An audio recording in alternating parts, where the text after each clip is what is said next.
Hey guys, so I had these boxes left over from some mixing jars, so I decided to kind of try to start organizing some of my paints and such.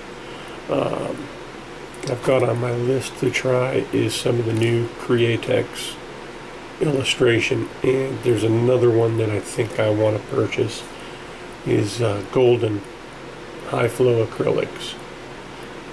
And I don't know how well that stuff is pointed towards airbrushing. It looks like it can be done, but it may need to be thinned considerably. I don't know, it could be wrong. High flow may mean just that is designed just for airbrush. By what I read, that's not the case, but it can be reduced to work in the airbrush.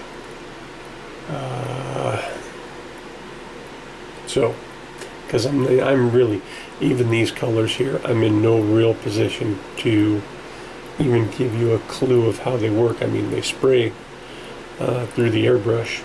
The white tends to need to be thinned quite a bit more, which I guess that's just the way white is. I know it is with the model colors and even the Model Air paints, which Model Air is designed supposedly to go right from the bottle to the airbrush. And in most cases that's true, with the exception I've found of silver and white. And I suspect gold might be the same. What else? I wish that the black would cover a little more with these Comart. This is transparent black. Of course, that just happened to be the one I picked up.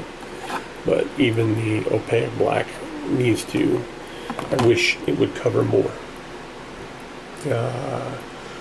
What else? Oh, I finally decided that I was tired of having trouble getting tape when I needed it, because it always seemed like my hand was full holding something up while I wish I had a piece of tape, so had it. I just made a new word there.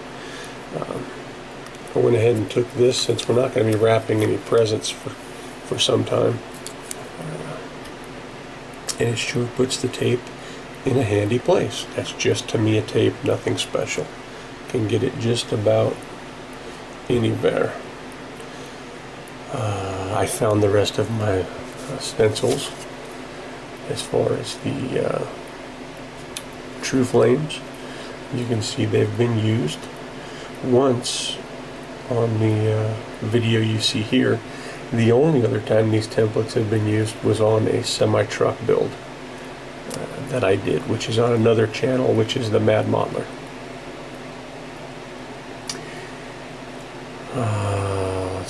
God, sorry to bounce around. I'm just trying new stuff here and want to fill anybody in that might be watching.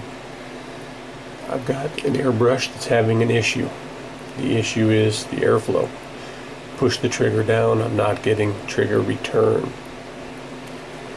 And it's either going to be that bushing or O-ring that you see down there, or the trigger itself, which showed just some signs of just wear.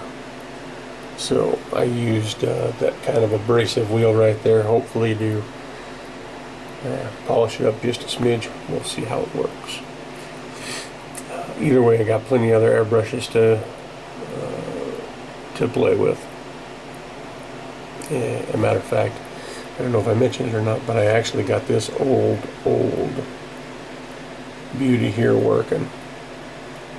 It's a single action. It's got a fairly large fan, so I'll probably just be using it to cover larger areas, which is kind of cool because it's got the siphon cup, and I've got the bigger jars, which will help me cover a large area. Next up, I went ahead and put some of the, what do you call that stuff? The Winsor Newton brush cleaner into a drip bottle. That way it's just a little smidge easier to get to between changing colors. I'm also trying some of this liquid frisket to see how it is on the paper. Sometimes it don't want to come off.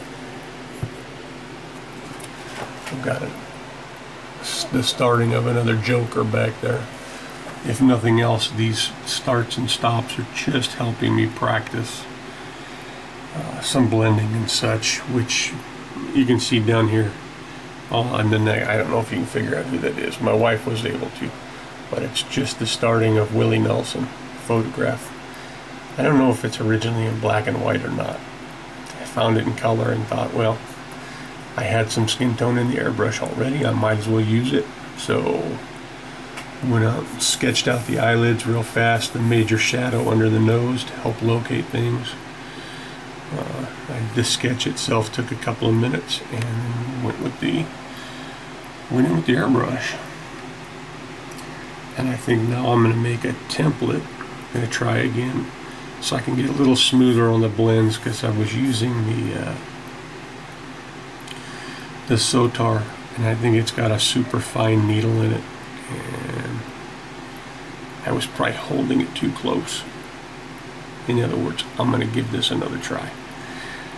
Like I said, cut out the areas the darkest under the eyes, the nose.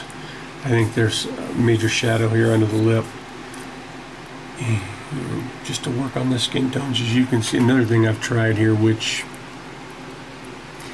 unfortunately it's not working, and it's not working either because of the paper I'm using, which I believe is